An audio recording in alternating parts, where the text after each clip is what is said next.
হাজার হাজার কোটি টাকার বালুর ব্যবসা নিয়ন্ত্রণে সিন্ডিকেট, বেপরোয়া বালু খেকোড়া, জড়িত প্রশাসন সহ প্রভাবশালীরা।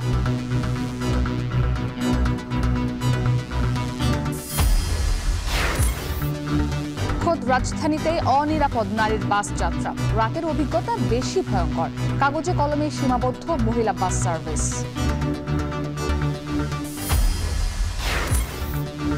টাঙ্গাইলে করোনা চিকিৎসা নিয়ে শঙ্কা, হিট সংকটে শনাক্ত হচ্ছে না নতুন রোগী, দীর্ঘদিন ধরে বন্ধ আইসিইউ ইউনিট।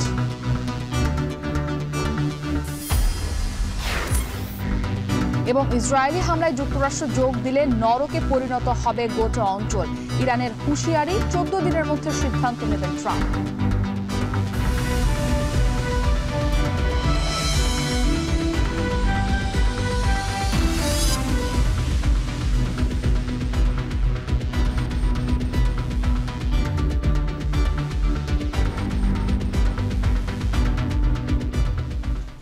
স্বাগত এখন বাজারে, পুরো আয়োজন জুড়ে আপনাদের সাথে আছি আমি ইসরাত মুক্তি। সিন্ডিকেটের কাছে নিয়ন্ত্রিত হচ্ছে হাজার হাজার কোটি টাকার বালুর ব্যবসা। প্রশাসন, পুলিশ থেকে শুরু করে রাজনৈতিক প্রভাবশালীরাই নিয়ন্ত্রণ করছে এই বালু মহল সিন্ডিকেট। তাই সবাই বালুকে হোয়াইট গোল্ড নামেই চেনে। আর এই ব্যবসা টিকিয়ে রাখতে হত্যা সহ নানা অপরাধমূলক কর্মকাণ্ড করতেও দ্বিধা করছে না বালু খেকোড়া। বালুর অপরাধ জগতের বিস্তারিত দেখুন সানি মৃধার প্রতিবেদনে। একটার দুইটার খেলা না, এটা কোটি কোটি টাকার খেলা। আপনারা মারে লাগবো, আমারে মারে লাগবো, তো কারা দ্বিধা করছে না। শেষ। দুচোখ যেদিকে শুধু বালু আর বালু। এটি ঢাকার অদূরে শীতলক্ষ্যা পাড়ের দৃশ্য, যেখানে চলছে অবৈধ বালুর রমরমা ব্যবসা। শুধু শীতলক্ষ্যা পাড়েই নয়, ফসলের জমি দখল করে হাউজিংয়ের নামে কিংবা নদী থেকে বালু ড্রেজিংয়ের অবৈধ বাণিজ্যের দেখা মেলে ঢাকার চারপাশে। ঢাকার তুরাগ, বুড়িগঙ্গা, শীতলক্ষ্যা ছাড়াও পদ্মা বা মেঘনা নদীর পারও এখন বালু গেটে পরিণত। আইন না মেনে বালু জমা করে বিক্রি যেন স্বাভাবিক ঘটনা, আর এসবের নিয়ন্ত্রণ ক্ষমতাসীন ব্যবসায়ীদের হাতে, যাদের কাছে আইনের প্রয়োগ যেন নিছক একটি শব্দ মাত্র। এই বালু নদীতে কাইটাই না এনে ভোট আছে, ওদিকে নিয়ে ফেলায় না, এটা তো পুলিশের পয়সা দেখা। যার যার প্লট হে পড়ছে, চেয়ারম্যানের টাকা দিব, চেয়ারম্যানে বইরে দিছি। জায়গাটা তোমার আমার বসে 3 লাখ টাকা 2 লাখ 80 হাজার করে দিবা। সরকারি জায়গা দখল করে বালুর বাণিজ্য পুরোপুরি অবৈধ সত্ত্বেও পুরোদমই চলছে জায়গা দখল করে এমন দুর্বৃত্তায়ন। বালু ড্রেজিংয়ের ফলে নষ্ট হচ্ছে গ্যাস, বিদ্যুৎ, পানি নিষ্কাশন লাইনের মতো প্রয়োজনীয় পরিষেবাও। তবে এসব নিয়ে অভিযোগ বা মুখ খুলতে নারাজ ভুক্তভোগীরা।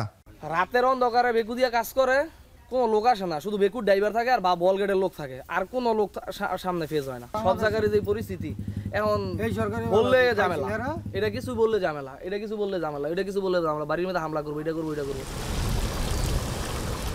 আপনারা দেখছেন যে কিভাবে ড্রেজারের মাধ্যমে বালু দিয়ে জমি ভরাট করা হচ্ছে। এখানকার আশপাশে কয়েকশো একর জমিতেই দেখা মেলে একই চিত্র। তবে কিভাবে এত এত বালু উত্তোলন হচ্ছে, কতটা আইন মেনে উত্তোলন হচ্ছে, তার সঠিক কোনো জবাব আমরা এখানে এসে পাইনি।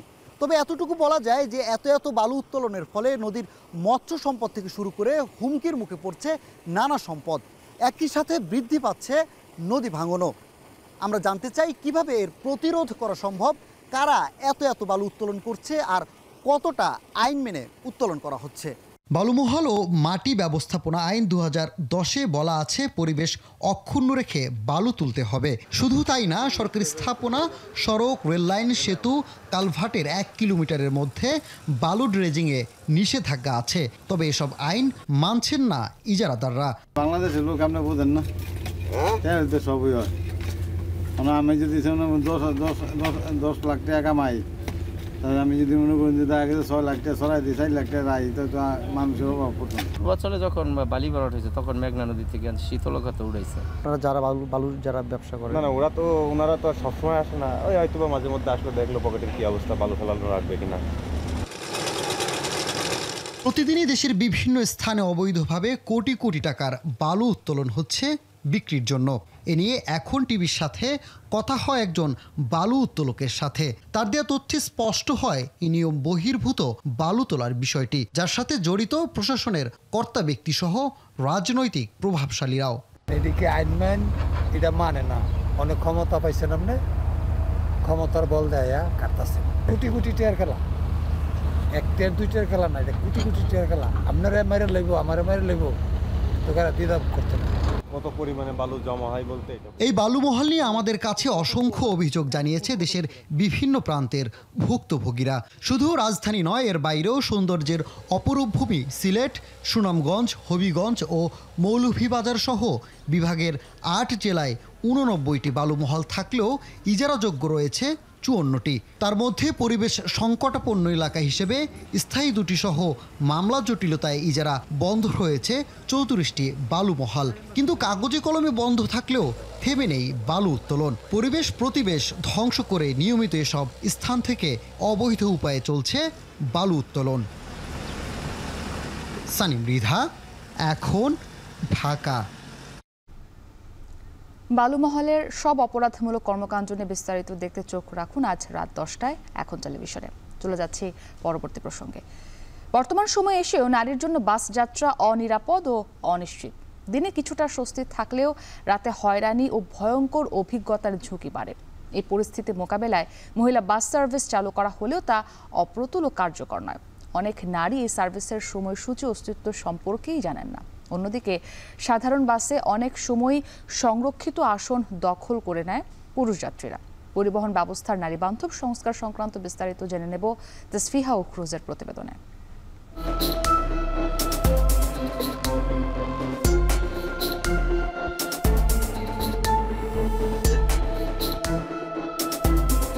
যখন আমি কথা বলতে গিয়েছি তখন আশেপাশের মানুষজন আমাকে ওইভাবে হেল্প করেনি, আমার হয়ে কথা বলেনি। একটি ভয়াল দিনের স্মৃতি এখনো আটকে ওঠেন সেই দিনের কথা মনে করে। কি হয়েছিল? আমাকে একদিন এক লোক ব্যাড টাচ করেছে। যখন আমি প্রথমবার আমি ভেবে নিয়েছিলাম যে এটা মনে হয় ভুল করে হচ্ছে, বাট দ্বিতীয়বার আমি বুঝতে পারি যে না, এটা ইন্টেনশনালি করছে। এমন অভিজ্ঞতা স্কুল পড়ুয়া থেকে কর্মজীবী নারী সবার জীবনে কম বেশি হয়েছে। দিনের বেলায় কিছুটা স্বস্তি থাকলেও রাতে পাবলিক বাসে সেই অনিশ্চয়তা বেড়ে যায় কয়েক গুণ। প্রতিনিয়ত নারী নির্যাতন ও হয়রানির ঘটনায় সেই ভয় যেন আরও জেঁকে বসেছে মনোজগতে। এমন হাজারো অনিশ্চয়তা ও অস্বস্তিকর অভিজ্ঞতা এড়াতে 1998 সালে এবং পরে 2015 সালে পরীক্ষামূলকভাবে মহিলা বাস সার্ভিস চালু করে বিআরটিসি। 2018 সালে বেসরকারিভাবে দোলনচাপা বাস সার্ভিস চালু করা হয় নারীদের জন্য, যা বন্ধ হয়ে যায় 2022 সালে। কাগজে কলমে এখন রাজধানীতে বিআরটিসির মাত্র 6টি রুটে 6টি বাস চলে নারীদের জন্য। বিআরটিসির ওয়েবসাইটের তথ্য বলছে, বাইতুল মোকাররম মসজিদের সামনে রবি থেকে বৃহস্পতি দুপুর 3:15 নারায়ণগঞ্জের উদ্দেশ্যে ছেড়ে যাওয়ার কথা মহিলা সার্ভিসের একটি বাস। যদিও ওয়েবসাইটে দেওয়া সময় অনুযায়ী প্রায় ঘন্টা খানেক অপেক্ষা করেও তা খুঁজে পাওয়া যায়নি। আলাদা বাস চালু থাকলেও অনেক নারী তা জানেন না। সময়সূচির অনিশ্চয়তা ও বাসের সংখ্যা কম হওয়ায় এ সার্ভিস কার্যকরভাবে পৌঁছায়নি সবার কাছে, এমন অভিযোগ তাদের। সাইডে দেওয়া যায় এখান থেকে 3:15 ছাড়ে নারায়ণগঞ্জ যায়, সেটা কি আসে নাকি 3:15? জি জি, আমাদের এটা মতিল থেকে শুরু করে পল্টন হইয়া প্রতিদিন 3:15 ছাড়ে। অন্যদিকে পাবলিক বাসে নারীদের জন্য সংরক্ষিত আসনে প্রায় বসে থাকতে দেখা যায় পুরুষদের, যা অস্বস্তির কারণ নারী যাত্রীদের। মহিলা সিটে যখন পুরুষরা বসে তখন আপনারা আসলে কি বলেন? আমরা বলি উঠে যান, ঠিক আছে, যদি এরা উঠে যায় তো যায়, বয়ে যায়। অনেক সময় টাচের একটা ব্যাপার আছে যেটা মহিলাদের জন্য অনেক সংবেদনশীল, তো এখানে অনেক প্রবলেম হয়। তো আমরা চাই যে ফিমেলদের জন্য যদি এইভাবে আলাদাভাবে বসার ব্যবস্থা করা হয়। এদিকে বিআরটি এর এই কর্মকর্তা জানান, আলাদা মহিলা বাস সার্ভিসের অনিয়ম নিয়ে কোনো তথ্য নেই তাদের কাছে। এছাড়াও আলাদা বাস সার্ভিস থেকে মূলধারার গণপরিবহনকেই নারী বান্ধব করে তুলতে বেশি আগ্রহী কর্তৃপক্ষ। আমার যেটা ধারণা এটা তো শৃঙ্খল করার কোনো কারণ নাই, বরং উত্তরোত্তর বৃদ্ধি পাওয়াই উচিত, কারণ গণপরিবহনের অবস্থা তো খুব একটা ভালো না। বিশেষজ্ঞরা বলছেন, লোকাল বাসে সিসিটিভি ক্যামেরা, পর্যাপ্ত আলো, নারী চালক ও হেল্পার এবং কঠোর আইন প্রয়োগের মাধ্যমে বাসে নিরাপদ যাত্রা নিশ্চিত করা যেতে পারে। ডেডিকেটেড স্টপেজ, প্রচারণা বাড়ানো, সময়সূচি মেনে চলার মাধ্যমে চালু রাখা যেতে পারে মহিলা বাস সার্ভিসও। পরিবহনের ব্যবস্থাপনা রয়েছে এটাকে নারীবান্ধব করার জন্য প্রথমেই হচ্ছে যে আমাদের বাসগুলোকে নির্দিষ্ট স্টপেজে থামতে হবে এবং বাসের টাইম টেবিলটা যদি ঠিক থাকে সেই জন্য হচ্ছে যে অ্যাপ ভিত্তিক করা যেতে পারে যাতে একজন বুঝতে পারে আমার বাসটা কখন আসবে। রাজধানীতে নারীদের জন্য যে বিশেষ বাস সার্ভিস চালু রয়েছে তা আরও সক্রিয় করে তুলতে প্রচারণার প্রয়োজন রয়েছে বলে মনে করেন নগরের নারীরা। যাত্রাপথে নারীরা যে সকল হয়রানির শিকার হচ্ছেন তা কমিয়ে আনতে এই ধরনের বাস সার্ভিস ভূমিকা রাখতে পারে বলে মনে করেন তারা। অন্যদিকে বিশেষজ্ঞরা বলছেন শুধু আলাদা বাস সার্ভিস নয় বরং পরিবহন ব্যবস্থাকে নারী বান্ধব করে গড়ে তোলা গেলে নিশ্চিত হবে নারীদের নিরাপদ যাত্রা। তাজফিহা উখরজ, এখন, ঢাকা। টাঙ্গাইলে করোনা ভাইরাস চিকিৎসা নিয়ে শঙ্কায় রয়েছেন প্রায় ৪২ লাখ মানুষ। পরীক্ষা না হওয়ায় শনাক্ত সম্ভব হচ্ছে না নতুন রোগী। দীর্ঘদিন ধরেই বন্ধ আইসিইউ ইউনিট আর কিট সংকটে বিপাকে চিকিৎসা ব্যবস্থা। জনস্বাস্থ্য বিশেষজ্ঞরা বলছেন এইভাবে চলতে থাকলে আবারও ভয়াবহ রূপ নিতে পারে করোনা। কাউসার আহমেদের প্রতিবেদন। দেশে ফের করোনা সংক্রমণ বাড়লেও টাঙ্গাইলে করোনা পরীক্ষার জন্য নেই প্রয়োজনীয় কিট। ফলে জ্বর, ঠান্ডা বা শ্বাসকষ্ট নিয়ে আসা রোগীরা পাচ্ছেন না প্রয়োজনীয় সেবা। টাঙ্গাইল জেনারেল হাসপাতালে ২০২১ সালে চালু হওয়া ১০ বেডের আইসিইউ ইউনিট জনবল সংকটে বন্ধ ৩ বছর ধরে। অব্যবহৃত অবস্থায় পড়ে আছে চিকিৎসা সরঞ্জাম। টাঙ্গাইল মেডিকেল এবং জেনারেল হাসপাতালের সহযোগিতায় পুনরায় আইসিইউ ইউনিটটি চালুর উদ্যোগ নিয়েছে স্বাস্থ্য বিভাগ। তবে দুটি হাসপাতালের মধ্যবর্তী যে ট্রমা সেন্টারে আইসিইউ ইউনিট চালু করা হবে সেটিরও বেহাল অবস্থা। এতে চিকিৎসা সেবা নিয়ে শঙ্কায় সাধারণ মানুষ।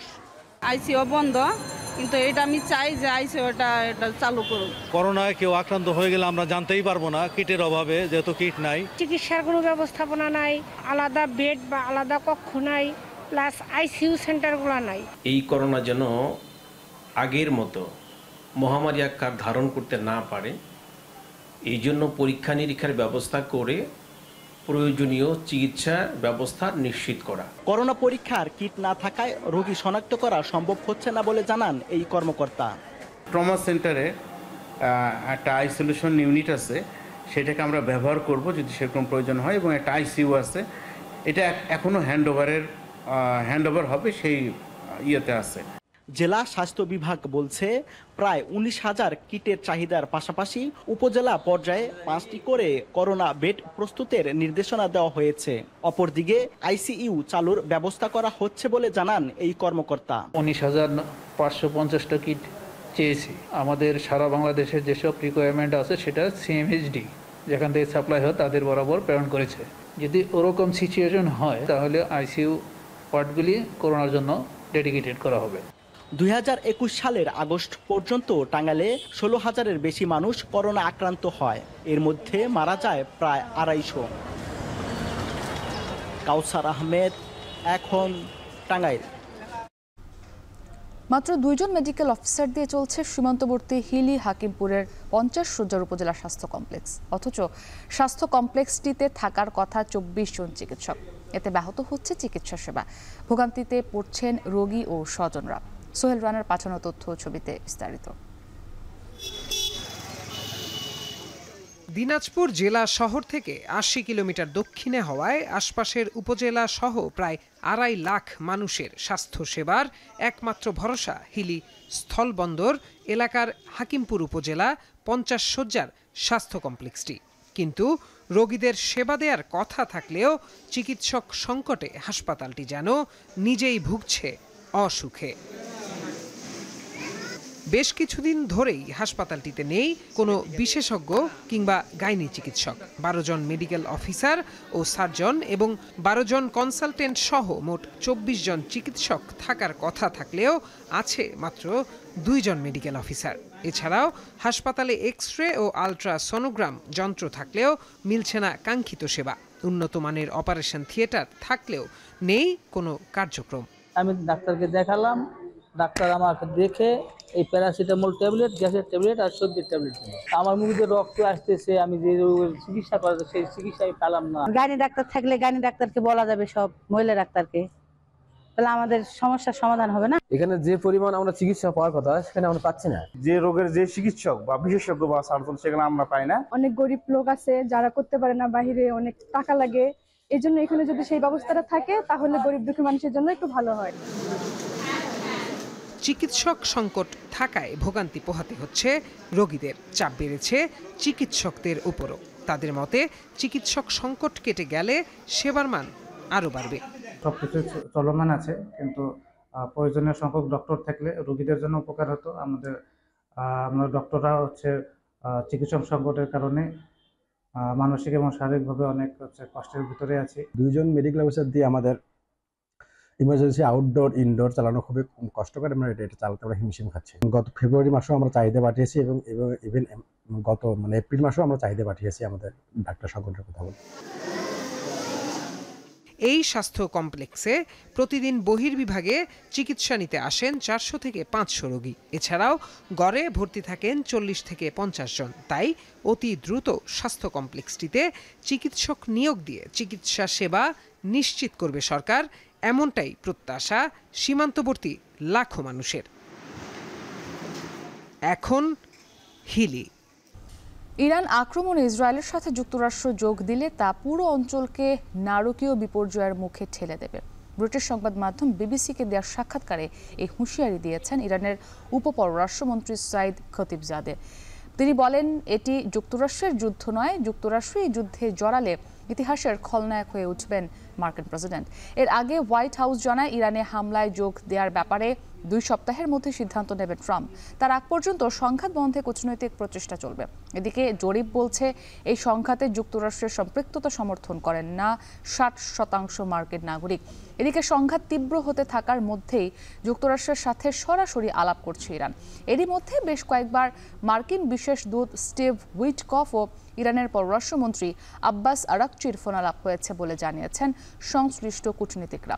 শনিবার তুরস্কের ইস্তাম্বুলে মুসলিম দেশগুলোর জোট ও আইসির বৈঠকেও অংশ নেবেন আরাকচি।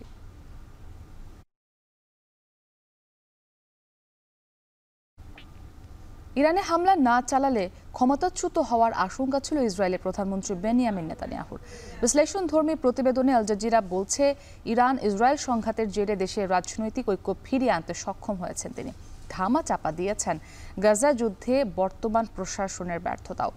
জাতিগত চেতনা উস্কে দিয়ে থামিয়েছেন সরকার বিরোধী বিক্ষোভ। সতীর্থ কর্মকারের প্রতিবেদন। ইসরায়েলি প্রধানমন্ত্রী বেনিয়ামিন নেতানিয়াহু মূলত যুদ্ধবাজ নেতা হিসেবে আলোচিত সমালোচিত হলেও কূটনীতির জটিল খেলায় হেভিওয়েট নেতাদের টেক্কা দিতে পারেন এই রাষ্ট্রপ্রধান। একদিকে ইরানের পরমাণু স্থাপনায় হামলা করে আগ্রাসনের শিকার ফিলিস্তিনিদের ওপর থেকে নজর সরাচ্ছেন বিশ্বের, ধামাচাপা দিচ্ছেন জিম্মিদের ফিরিয়ে আনার বিষয়ে তার প্রশাসনের ব্যর্থতাও। অন্যদিকে ইসরায়েলে নেতানিয়াহুর পতনের দাবিতে যে সরকার বিরোধী আন্দোলন, চলমান সংঘাতে বাধা পড়েছে তাও। বিশ্লেষকরা বলছেন, মধ্যপ্রাচ্যে যুদ্ধ জিইয়ে রাখা ছাড়া আর কোনো পলায়ন সূত্র নেই ইসরায়েলি প্রধানমন্ত্রীর হাতে। নিজ দেশে দুর্নীতির মামলা আর আন্তর্জাতিক অপরাধ আদালতের পরোয়ানা থাকায় সেফ এক্সিটও খোলা নেই নেতানিয়াহুর সামনে। চলতি মাসে 7 দিনেরও কম সময়ের ব্যবধানে 2 বার অনাস্থা ভোটের কারণে অনিশ্চিত এক ভবিষ্যতের মুখোমুখি হয়েছিলেন নেতানিয়াহু। সবশেষ ভোটাভুটি মাঠের অলরাউন্ডার আমি আর ঘরের all rounder Tylox. Tylox toilet cleaner, clean মানেই টাইলক্স। ডানপন্থী নেতাদের সঙ্গে চুক্তি করতে রাজি না হলে সেদিনই ভেঙে যেত ইসরায়েলি পার্লামেন্ট, ডাকা হতো নির্বাচন। কিন্তু তার পরদিনই ইরান ইসরায়েল পাল্টাপাল্টি সংঘাতের জেরে আবারও রাজনৈতিক ঐক্য ফিরেছে দেশটিতে। সবশেষ গেল সোমবার দেশটিতে বসবাসরত ফিলিস্তিনি নাগরিকদের নেতৃত্বাধীন দলগুলো আবারও নেতানিয়াহুর বিরুদ্ধে অনাস্থা প্রস্তাব আনলে তা আমলে নেয়নি কোনো পক্ষই। আল জাজিরার বিশ্লেষণ বলছে, ইসরায়েলে আচমকাই পাল্টে গেছে মূলধারার রাজনীতি। জনসমর্থন থাকলেও যুদ্ধের কারণে নেতানিয়াহুকে বাগে আনতে পারেননি বিরোধীরা। উল্টো 2 দশক ধরে ইরানের সঙ্গে যুদ্ধ বাঁধানোর যে তীব্র বাসনা প্রকাশ করে আসছেন ইসরায়েলি প্রধানমন্ত্রী, সেই যুদ্ধ দিয়েই সরকার বিরোধীদের দমাতে শুরু করেছেন নেতানিয়াহু। অথচ গেল সপ্তাহেই এই পরিস্থিতি ছিল পুরো উল্টো। গাজায় বিরতিহীন অভিযান ও আগ্রাসনের জেরে বিশ্বজুড়ে সমালোচনার পাশাপাশি নানা দিক থেকে চাপের মধ্যে ছিলেন ইসরায়েলি প্রধানমন্ত্রী ও তার জোটের নেতারা। গাজায় নিয়োজিত সেনা সদস্য, এমনকি ইসরায়েলি সাধারণ মানুষ, সবার মধ্যেই ভর করেছিল অজানা এক অনিশ্চয়তা। অথচ ইরানের উপর যুদ্ধ চাপিয়ে দিয়ে সেই অনিশ্চয়তাকে আত্মবিশ্বাস বানিয়ে ছেড়েছেন নেতানিয়াহু। সোমবার দেশটির স্থানীয় গণমাধ্যম চ্যানেল 14-এর একটি জরিপে প্রচার করা হয়েছে, ইরানের সঙ্গে সংঘাতে জড়ানোর পর অপ্রতিরোধ্য সমর্থন আদায় করে নিয়েছেন নেতানিয়াহু। এমনকি পত্রিকার বিশেষ সম্পাদকীয় ও সংবাদ প্রচারেও নেতানিয়াহুর প্রতি সমর্থন আদায় মরিয়া দেশটির প্রথম সারির গণমাধ্যমগুলো। সতীর্থ কর্মকার, এখন বিশ্ব। হোয়াটসঅ্যাপের মাধ্যমে ব্যবহারকারীদের শনাক্ত করে ইরানে হামলার অভিযোগ উঠেছে। প্রমাণ সামনে না এলেও এমন শঙ্কায় স্মার্টফোন থেকে অ্যাপটি মুছে ফেলতে অনুরোধ করছে ইরান সরকার। দেশ জুড়ে চলছে ইন্টারনেট ব্ল্যাকআউট। এমন পরিস্থিতিতে ইরানে স্টারলিংক স্যাটেলাইট যোগাযোগ চালু করেছেন মার্কিন ধনকুবের ইলন মাস্ক। নুসরাত কামালের প্রতিবেদন। জনপ্রিয়তার দিক থেকে বিশ্বের শীর্ষ মেসেজিং প্ল্যাটফর্ম হোয়াটসঅ্যাপ। মেটা মালিকানাধীন অ্যাপটির সক্রিয় ব্যবহারকারীর সংখ্যা মাসে 300 কোটির বেশি। খুদে বার্তা, ভয়েস, ভিডিও কল আর ছবি আদান প্রদানে ব্যবহৃত এই অ্যাপই কি হয়ে উঠল ইরানে ইসরায়েলি গুপ্তহত্যার অন্যতম মাধ্যম? যুদ্ধ পরিস্থিতির মধ্যে যথাযথ প্রমাণ সরবরাহ না করলেও ইসরায়েলি হামলা শুরুর 5 দিন পর জনসাধারণের উদ্দেশ্যে নিজেদের স্মার্টফোন থেকে হোয়াটসঅ্যাপ মুছে ফেলার আহ্বান জানায় ইরান সরকার। দেশটির রাষ্ট্রীয় টেলিভিশনে প্রচারিত সতর্কবার্তায় বলা হয়, ব্যবহারকারীদের তথ্য ইসরায়েলের হাতে তুলে দিচ্ছে হোয়াটসঅ্যাপ কর্তৃপক্ষ। যদিও এই অভিযোগ মিথ্যা বলে দাবি করেছে হোয়াটসঅ্যাপ।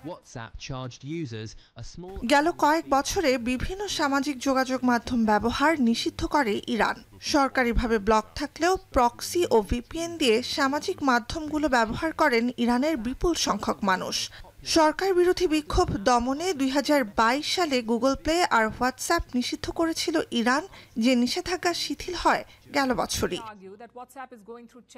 হোয়াটসঅ্যাপের পাশাপাশি মেটা মালিকানাধীন ইনস্টাগ্রাম আর দুবাই ভিত্তিক রুশ উদ্যোক্তাদের তৈরি টেলিগ্রাম অ্যাপও ইরানে বেশ জনপ্রিয়। তবে ইরান ইসরায়েল নজিরবিহীন সংঘাতের জেরে সবই আপাতত ব্যবহারকারীদের আয়ত্তের বাইরে। যুক্তরাজ্য ভিত্তিক ইন্টারনেট পর্যবেক্ষক সংস্থা নেটব্লকস জানিয়েছে, রাজধানী তেহরান সহ পুরো ইরানে চলছে ইন্টারনেট ব্ল্যাকআউট। অব্যাহত ইসরায়েলি হামলার মধ্যে বৃহস্পতিবার থেকে অফলাইনে সারা দেশ। ধারণা করা হচ্ছে, ইসরায়েলি সাইবার হামলা বা স্পর্শকাতর তথ্য ফাঁসের শঙ্কা কিংবা গুরুত্বপূর্ণ অবকাঠামো অচল হওয়া ঠেকাতে ইন্টারনেট সংযোগ বিচ্ছিন্ন করে থাকতে পারে ইরান। আবার যুদ্ধের মধ্যে প্রাণে বাঁচতে নিরাপদ আশ্রয় খোঁজে এক এলাকা থেকে অন্য এলাকায় ছুটতে থাকা মানুষের মধ্যে বিদেশি গুপ্তচরদের উৎসাহ প্রণোদিত সরকার বিরোধী বিক্ষোভ দমনও যোগাযোগ সীমিত করার কারণ হয়ে থাকতে পারে। ইন্টারনেট ব্যবহারে বিধিনিষেধের মধ্যে ইরানে স্টারলিংক স্যাটেলাইট যোগাযোগ সক্রিয় হয়েছে বলে সামাজিক মাধ্যম এক্সে টুইট করে জানিয়েছেন মার্কিন ধনকুবের ইলন মাস্ক। সহিংস পরিস্থিতিতে দেশের ব্যাংকিং ব্যবস্থা ভেঙে পড়ায় ইরানে একদিকে নগদ অর্থের সংকট দেখা দিয়েছে, অন্যদিকে বিঘ্ন ঘটছে অনলাইন লেনদেনেও। নুসরাত কামাল, এখন বিশ্ব। কুষ্টিয়ার বাজারে বেড়েছে চালের দাম। সপ্তাহ ব্যবধানে সব ধরনের চালের দাম বেড়েছে 2 থেকে 3 টাকা পর্যন্ত। এ নিয়ে আরও জানাতে কুষ্টিয়ার চালের বাজার থেকে যুক্ত হয়েছেন মেজবাউদ্দিন পলাশ। চালের দাম বাড়ার কারণ কি, ব্যবসায়ীরা কি বলছেন জানাবেন।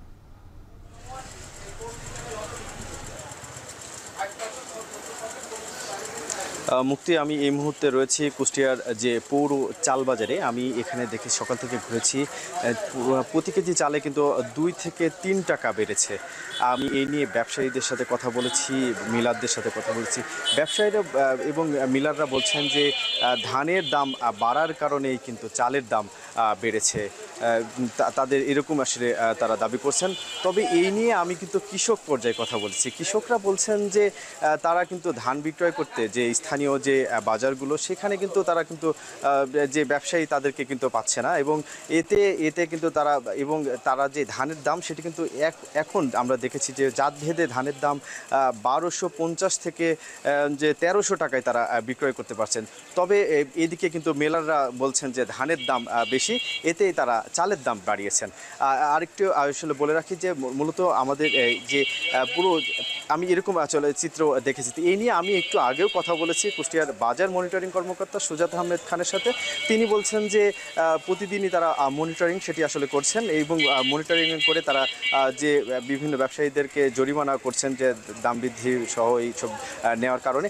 তবে আমি কিন্তু এই বাস্তব চিত্র কিন্তু দেখেছি যে উল্টো তারা গেল এক সপ্তাহের মধ্যে কিন্তু বাজার মনিটরিং যে কর্মকর্তা তাদের কিন্তু বাজারে দেখা যায়নি। তবে তাদের যে দাবি তারা বলছেন যে ধানের যে চালের দাম কিন্তু এখনো বাড়ে নাই।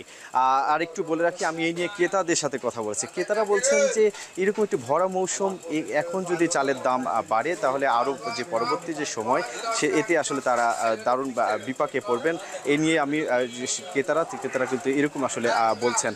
তবে ব্যবসায়ীরা আরেকটি আসলে কথা বলতে, যারা খুচরা ব্যবসায়ী রয়েছেন তারা বলছেন যে বেশি দামে কিনলেই বেশি দামে বিক্রয় করা হয় এবং কম দামে কিনলেই কম দামে বিক্রয় করা হয়। এতে তারা বলছেন যে এতে যে সিন্ডিকেট রয়েছেন, সিন্ডিকেট না ভাঙলে কিন্তু এই যে দামের যে প্রতিযোগিতা সেটি চলতেই থাকবে। এই ছিল আমার কাছে কুষ্টিয়া চাল বাজার থেকে মুক্তি। কুষ্টিয়া থেকে চালের বাজারের সবশেষ জানাতে যুক্ত ছিলেন সহকর্মী মেজবাহ উদ্দিন পলাশ। নারায়ণগঞ্জের বাজারে কমেছে মাছের সরবরাহ, এতে বেশ কিছু মাছের দাম বেড়েছে। বাজার পরিস্থিতি নিয়ে আরও জানাতে নারায়ণগঞ্জের মাছঘাট থেকে যুক্ত হয়েছেন ইমরান আলী সজীব। বাজারে মাছের সরবরাহ পরিস্থিতি এবং দরদাম বিষয়ে জানাবেন।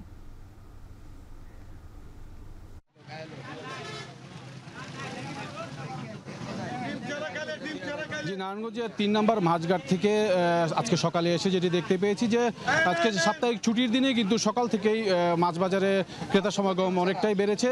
ঈদের একটা লম্বা ছুটি কাটিয়ে কিন্তু আজকের এই প্রথম ছুটির দিনে ক্রেতা সমাগম অনেকটা বেড়েছে। তবে এই মাছ বাজারে আজকের এই বাজারে কিন্তু শুরুতে একটু জানাই যে ইলিশ মাছের যে সরবরাহ সেটি কিন্তু কমতি আছে, কারণ নদীতে জেলের জালে পর্যাপ্ত পরিমাণে মাছ ধরা না পড়ায় মাছের এই সরবরাহের এই ঘাটতি, যার কারণে কিন্তু দামও অনেক চড়া দামে কিন্তু আজকে এই বাজারে ইলিশ মাছ বিক্রি হচ্ছে। আমি একটু জানাই যে 1.5 কেজি ওজনের যে ইলিশ মাছ সেটি কিন্তু প্রতি কেজি 3500 টাকা করে আজকে এর বাজারে বিক্রি হচ্ছে।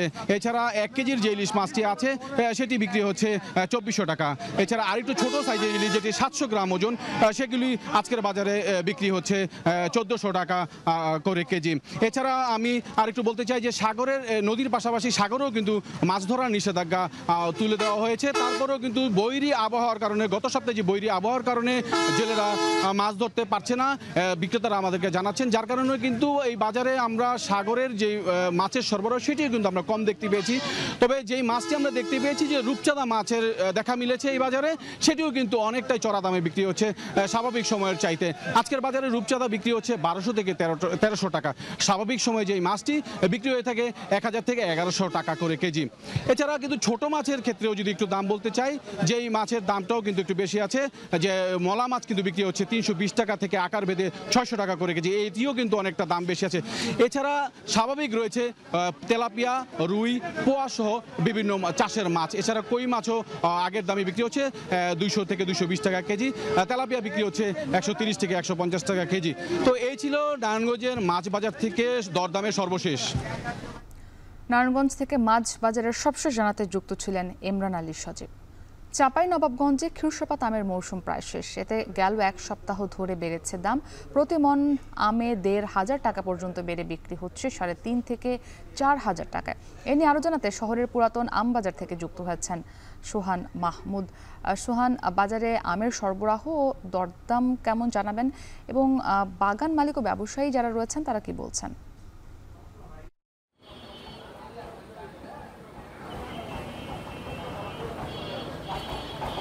মুক্তি, গত 1 সপ্তাহে চাঁপাইনবাবগঞ্জে ক্ষীরসাপাত আমের দাম বেড়েছে মন প্রতি প্রায় 1500 টাকা পর্যন্ত। আজ থেকে 1 সপ্তাহ আগেও 2500 থেকে 3000 টাকা বিক্রি হয়েছে। Higher Google TV, endless color, smart living. 3.5 থেকে 4000 টাকায়। ব্যবসায়ীরা বলছেন গাছে আম প্রায় শেষ পর্যায়ে, কারণ আম অতিরিক্ত গরমে পেকে গেছে, কয়েকদিনের বৃষ্টিতে ঝরে যাচ্ছে। সেক্ষেত্রে তারা আম নামিয়ে বাজারে বিক্রি করছেন। বলা যায় যে আজ থেকে 1 সপ্তাহ পরে ক্ষীরসাপাত আম আর চাঁপাইনবাবগঞ্জের পাওয়া যাবে না, বাজারে উঠতে শুরু করেছে ফজলি আম। গতকালকেও আমরা দেখলাম ফজলি আম পেকে পাকা আম বাজারে বিক্রি হচ্ছে, যা আজকে কাঁচা আম অনেক ব্যবসায়ীরা বাজারে নিয়ে এসেছেন। এখন বর্তমানে ল্যাংড়া, লক্ষণভোগ সহ গুটি জাতের আমগুলো বাজারে বিক্রি হচ্ছে। ল্যাংড়া আম বিক্রি হচ্ছে এখানে 2 থেকে 2,500 টাকা মন, এবং লক্ষণভোগের দামটা অনেক কম। ব্যবসায়ীরা বলছেন এতে তাদের উৎপাদন খরচ উঠছে না। ব্যবসায়ীরা বলছেন লক্ষণভোগ আম বিক্রি হচ্ছে মাত্র 6 থেকে 700 টাকা মন দরে, আর এখানে 1 মন হয় 52 কেজিতে, অর্থাৎ কেজি প্রতি ধরতে গেলে অনেক কম হয়ে যায়। সেক্ষেত্রে তারা লোকসান গুনবেন বলে আমাদেরকে নিশ্চিত করেছেন। আমরা এখন যে বাজারটিতে দাঁড়িয়ে আছি এটি শহরের পুরাতন বাজার। সকাল থেকে জমে উঠেছে এখানকার আম বাজার। এখানে মূলত আজকে বিক্রি হলো এই আমগুলো। এই ধন্যবাদ।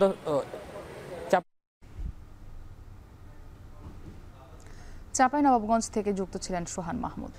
চাঁদপুরের বড় স্টেশন মাছঘাটে দেখা দিয়েছে ইলিশ সংকট। মৌসুমে একসময় প্রায় 1,000 কোটি টাকার মাছ বিক্রি হলেও সাম্প্রতিক বছরে আশঙ্কাজনক সরবরাহ, ক্রমাগত লোকসানে আড়তদার সহ বাজার ঘিরে গড়ে ওঠা অন্যান্য ব্যবসা প্রতিষ্ঠান।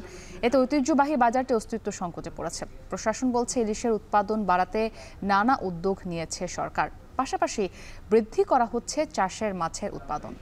তালহা জুবাইরের প্রতিবেদন।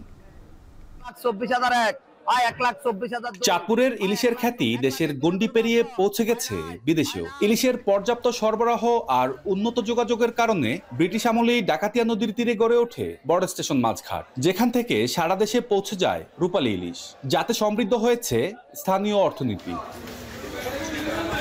কিন্তু বড় স্টেশন মাছঘাটের সেই বনেদি অবস্থা এখন আর নেই। যেখানে প্রতিদিন হাজার হাজার মন মাছ বিক্রি হতো, সেখানে এখন মাছের তীব্র সংকট। ক্রমাগত লোকসানে বেশিরভাগ আড়তদার প্রায় সর্বশান্ত।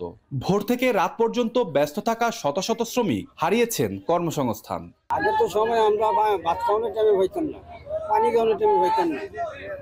ভাইসুঙ্গা এই সকাল ভোর 6টায় আইলে রাত 10টা পর্যন্ত আমরা কাম করছি। মাছ আসলেই তো আমরা গাড়ে 10 টাকা ইনকাম করতে পারবো, না আসলেও তার পারবো না, আর সংসারও চালাইতে পারবো না। বর্তমানে এমন এক এক আড়তে কেউ 5 মন, কেউ 2 মন, কেউ 1 মন এরকম আসে, কিন্তু সবার আড়তে আসতেছে না। আড়তদার যারা আছি তারা প্রত্যেক বছর দাদন দেওয়া লাগে জেলেদেরকে। সেই দাদন দেওয়াতে বিশ্বমানের থার্মিক্স রড, সালাম স্টিল থার্মিক্স, দেশের একমাত্র থার্মিক্স রড। ক্ষতিগ্রস্ত হচ্ছে। এদিকে মাছঘাটকে ঘিরে গড়ে ওঠা খাবারের হোটেল, চায়ের দোকান, প্যাকেজিং, বরফকল সহ বিভিন্ন প্রতিষ্ঠানের ব্যবসাতেও ভাটা পড়েছে। চলতি মৌসুমেও ইলিশের তেমন দেখা না পাওয়ায় কপালে চিন্তার ভাঁজ এসব ক্ষুদ্র ব্যবসায়ীর। ব্যবসা দিন দিন আরো খারাপ হচ্ছে আর কি। আগে যেমন চৈচৈ ছিল মাছঘাটের মধ্যে, এখন তার চেয়ে আরো খারাপ। মাছ না থাকার কারণে আমাদের ব্যবসার অবস্থা মোটামুটি ডাউন একটু। মাছ যদি বেশি থাকে তাহলে আমাদের ব্যবসাটাও মোটামুটি ভালো থাকে। মূলত 2022 সাল থেকে ক্রমাগত কমেছে ইলিশের সরবরাহ। একদিকে স্থানীয় পদ্মা মেঘনায় চলছে মাছের আকাল, অন্যদিকে উপকূলীয় এলাকায় নতুন নতুন আড়ত তৈরি হওয়ায় কমেছে সামুদ্রিক ও দক্ষিণাঞ্চলের মাছের সরবরাহ। মাছ সংকটে কয়েক বছরের ব্যবধানে ইলিশের দাম বেড়েছে 3 গুণেরও বেশি। আগে 1 কেজি ওজনের ইলিশ 900 থেকে 1000 টাকায় পাওয়া গেলেও এখন তা কিনতে গুনতে হচ্ছে 2800 থেকে 3000 টাকা। নদীতে মাছের উৎপাদন বাড়াতে সরকারকে ব্যবস্থা নেওয়ার আহ্বান মৎস্যজীবীদের। কয়েক হাজার লোকের কিন্তু কর্মসংস্থান আমাদের এই ল্যান্ডিং স্টেশন, এই যে মৎস্য অবতরণ কেন্দ্রের মাধ্যমে হয়েছে, সেই লোকগুলো কিন্তু বেকার হয়ে যাবে। তো আসলে এভাবেই যদি চলতে থাকে তাহলে আমাদের চাঁদপুরের টোটাল তবে জেলা প্রশাসক বলছেন ইলিশের সরবরাহ কমলেও চাষের মাছের উৎপাদন বেড়েছে। এছাড়া ইলিশের উৎপাদন বাড়াতে বিভিন্ন কার্যক্রম বাস্তবায়ন করছে সরকার। গত কয়েক বছরের তুলনায় ইলিশের উৎপাদন হতে সাম্প্রতিক সময় একটু কমেছে, কিন্তু অন্যান্য মাছের উৎপাদন বেড়েছে এবং এরা বেকার হবে না, ওদের কর্মহারা হবে না। আর আমরা চেষ্টা করছি যে এই বিষয়টা সরকারের আমরা জানিয়েছি যে আমাদের ইলিশের উৎপাদন কমে গিয়েছে। কেন কমে গিয়েছে, এই জন্য সরকার আরো কি উদ্যোগ নিতে পারে এই ব্যাপারে আমরা সরকারকে জানিয়েছি। ইলিশের রাজধানী খ্যাত চাঁদপুরের স্থানীয় অর্থনীতির অন্যতম চালিকা শক্তি বড় স্টেশন মাছঘাট। আবারও ইলিশে পরিপূর্ণ হয়ে ঐতিহ্যবাহী এই মাছঘাটে কর্মচাঞ্চল্য ফিরবে, এমনটাই প্রত্যাশা স্থানীয় মৎস্যজীবী ও সাধারণ মানুষের। তালহা জুবাইর, এখন চাঁদপুর। নানা খাতে অভিজ্ঞ প্রবাসীর অবদান রাখতে পারেন দেশের জাতীয় উন্নয়নে। অবসর গ্রহণের পর বিদেশে স্থায়ী হওয়া বাংলাদেশিদের জন্য সেই সুযোগ ক্ষীণ। সরকারিভাবে ডেটাবেস তৈরির মাধ্যমে তাদের জাতীয় উন্নয়নে যুক্ত করতে সরকারের প্রতি আহ্বান প্রবাসী জনগোষ্ঠীর। আরও জানাবেন কামরুল হাসান জনি।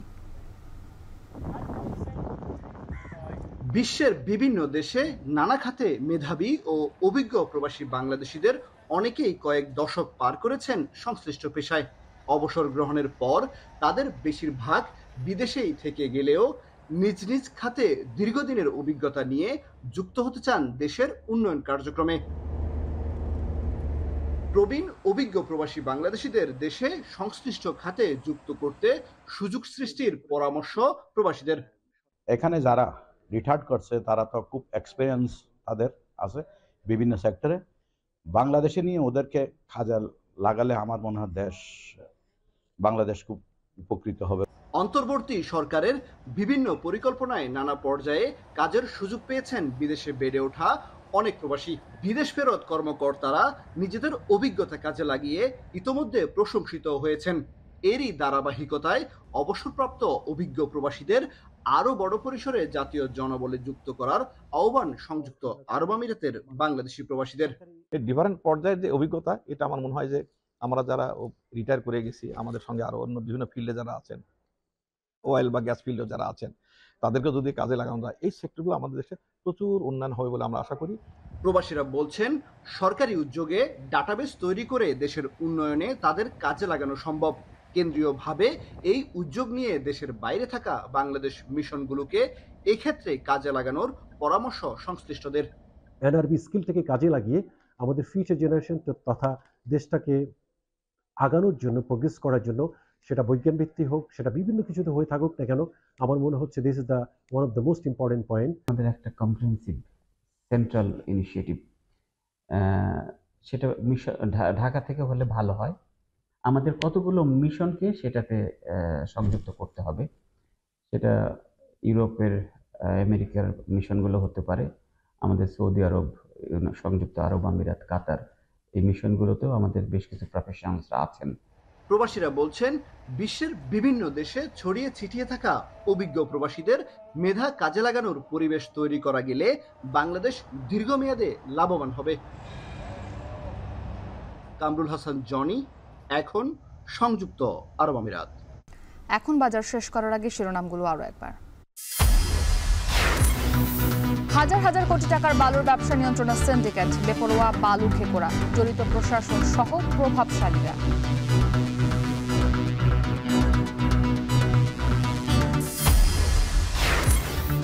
খোদ রাজধানীতে অনিরাপদ নারীর বাস যাত্রা, রাতের অভিজ্ঞতা বেশি ভয়ঙ্কর, কাগজে কলমে সীমাবদ্ধ মহিলা বাস সার্ভিস।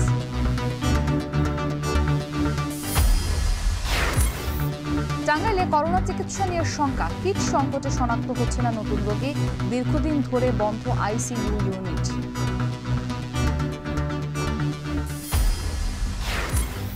এবং ইসরায়েলি হামলায় যুক্তরাষ্ট্র যোগ দিলে নরকে পরিণত হবে গোটা অঞ্চল, ইরানের হুঁশিয়ারি, 14 দিনের মধ্যে সিদ্ধান্ত নেবেন ট্রাম্প।